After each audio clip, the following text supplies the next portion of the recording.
Clarence Skinner. But I don't know anything. Okay. Probably the garment that should get the most oohs and ahs is this last one. Ready, Jill?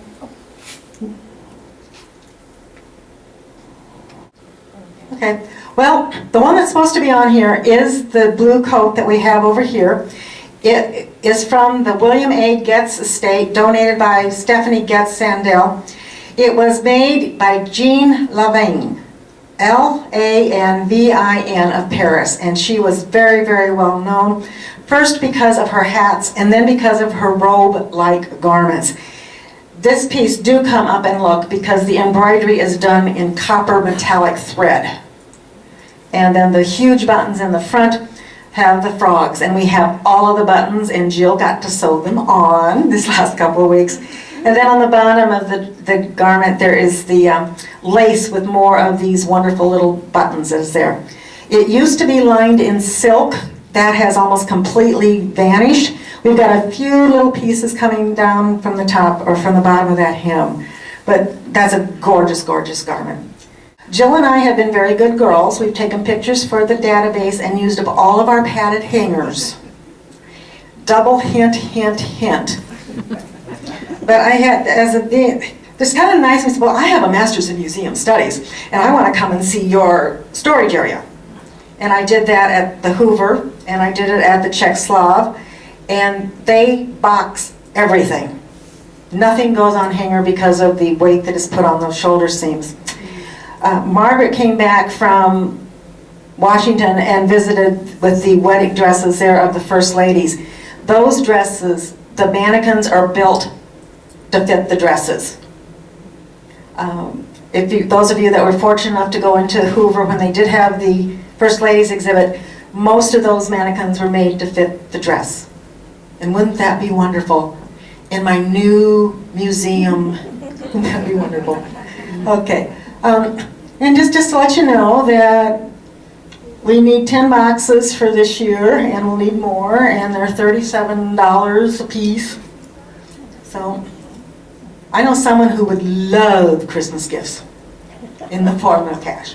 Okay, thank you. Ready? Yeah, there's the dress, or the coat. And who did it belong to? From the William Getz family. And You have a date for it? about 1910. Then it likely was Carolyn Ainsworth Getz coat. Okay, will you see me afterwards so I can get that written down? Okay, thank you. All right. And it has been my pleasure to bring some of our costumes here to the Friends. I would prefer you see them in person when you come. So, as I said, Riches has the very best acronym, okay? And so, I've shown you some of the treasures we have. The materials, you have silk, you have cotton. Are there others, and which one held up the best?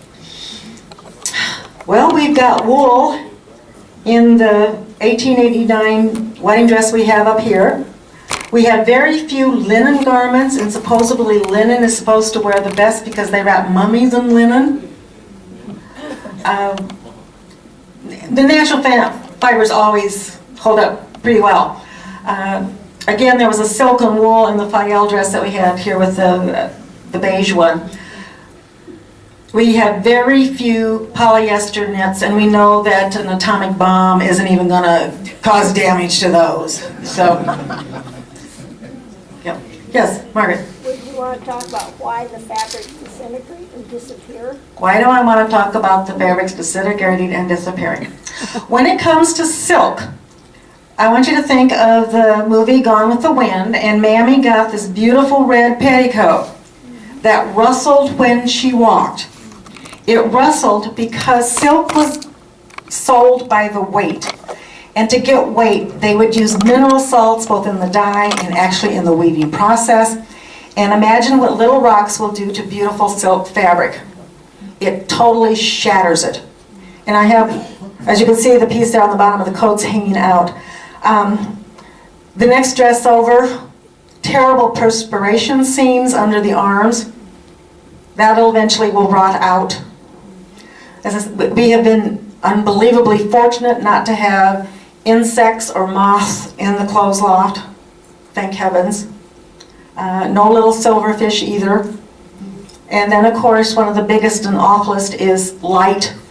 And light causes all garments, even the ones that you are wearing, to disintegrate. The fabric that is in woven fabrics, the color only has to stay fast for 10 hours. We had a friend in the quilt group had a quilt on the bed with the sun, and there was this wonderful sun-blocked, color-gone piece. Yeah. So the best thing to do, well, let's go back a bit. I want you to think about the times that you are not touching cotton or fabric. If you use a loofah in the shower, that's not fabric, but washcloths are. And some of us do commando when we're in bed, but then we've got the sheets to touch. But there's just something about fabric that is just so touchable. And that's what's so hard for Jill and I. We could just hug these pieces to death. And so we do try. The going right now is that if you have clean hands, it's okay to touch the cottons. So when we work with the silks and the wools, we should be using our gloves. Any other questions? Did I get it all, Margaret? Well, what was the bit about the nasty things like arsenic or something Oh. in the fabric? Lead? Lead. Yes, lead was one of the minerals that was used in the fabrics. Yeah. Isn't that lovely? Okay. Any more questions? Yes. Charlie. Are there any fancy men's suits, such as very, very formal ones in the collection? Okay, Charlie's question is there any fancy formal men's suits? And the answer is yes, there's one. And that was on display for Gus, display for the symphony, because that was the only tuxedo she could find, and she knew I wouldn't charge her interest on the tuxedo. But taking pictures of black suits is just really hard. Just, all right, here's a black screen. No, we have that's about it. I do have one plaid polyester jacket right out of the 70s, and it's just beautiful. But it did make the cut. Thank you. Yes, Karen? Caroline, I've heard several different programs about old clothing, and you have extraordinary things here. One of the programs I heard was what most people would be wearing, everyday clothes, cottons, pioneer type women. I can't recall the figures, but a dress was a lifelong investment. That's why there were so many little tiny pleats.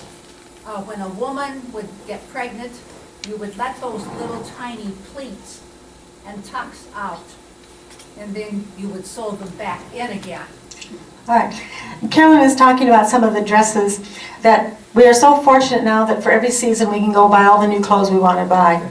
But for many of the pioneers in particular, they had a dress and it was to last their whole life. One of the examples is lots and lots of pleats because they did not want to cut the fabric up. And that's why we have the cartridge pleats for you to take a peek at. And when they became pregnant, they'd let the pleats out, and when they're not, they'd put them back together. And that's my grandmother's wedding dress, which gets to come to the riches because of my connection. The other thing is the ordinary clothes, you wore them forever and ever. And you had a good dress. For those of us that love the Little House on the Prairie books, Laura was getting ready, fixing her trousseau, and they had just gotten their sewing machine. And what fun she had sewing with the machine. The green wedding dress closest to me has both hand and machine sewing in it. Did I catch it all, Carolyn? Okay. Oh, just a couple more. I know what it is. It's that turkey and that tryptophan. Well, if there are no more questions, I really appreciate your attention and thank you for inviting me, committee. Appreciate it. And thank you. Catherine. I would like to say just one more thing. Catherine has done a wonderful job lately with getting these mannequins. We have about a dozen of these at least. And she's been doing a really good job of placing them throughout the house. And so when we have our open house on December 7th, along with Butterworth, Buren Wyman, and Hallbrook, all the houses that will be open for Christmas, Richards will also be open. And she has placed this clothing around the, you're going to have it around the whole building, right? Around the whole house? Yep. So on this piece of paper, even if you didn't have any ideas, if you'd like to help out on that day, to come and stand in a room and just, watch, point out things, tell people this came from our Clothes Loft and things like that. Please put your name and phone number on there and I'll give you a call. Okay, thank you.